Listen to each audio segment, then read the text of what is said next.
Maithili express की शानदार प्रस्तुति। डीजे गुट मधुबनी, डीजे गुट मधुबनी, डीजे गुट मधुबनी। कामर हिलावे चटर चटर रे कामर हिलावे चटर चटर रे डीजे पे नाचे ले छौरी कामर हिलावे चटर चटर रे कामर हिलावे चटर चटर रे डीजे पे नाचे ले छौरी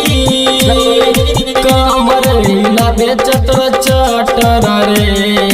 कामर हिलावे चटर चटर रे लइकन के चुसनी चुसा देली छौरी बुढ़बो के मन बनिया देले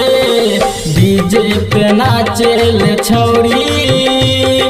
कामर हिलावे चटर चटर रे कामर हिलावे चटर चटर रे कामर हिलावे चटर चटर रे कामर हिलावे चटर चटर रे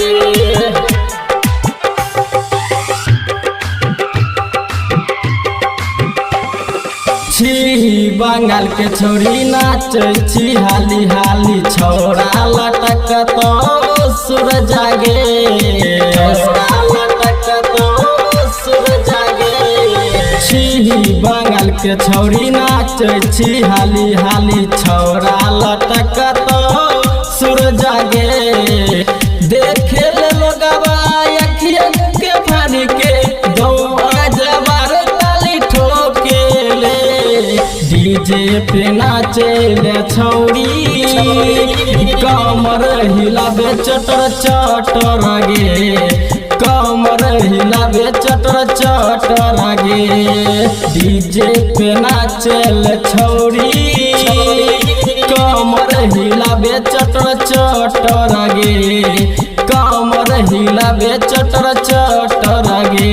कमर हिलावे चटर चटर गे छोरी छोरी कमर हिलावे चटर चटर रे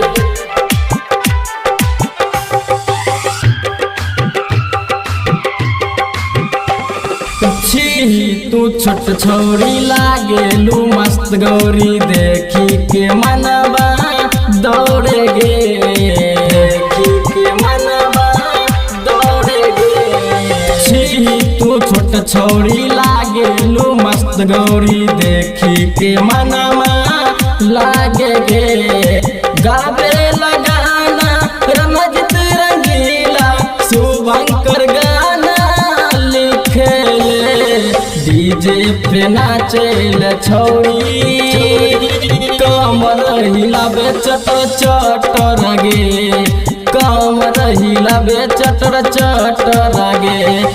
डीजे पे नाचे ले छौरी कमर हिलावे चटर चटर गे कमर हिलावे चटर चटर गे खुशी रिकॉर्डिंग स्टूडियो बलुआहा।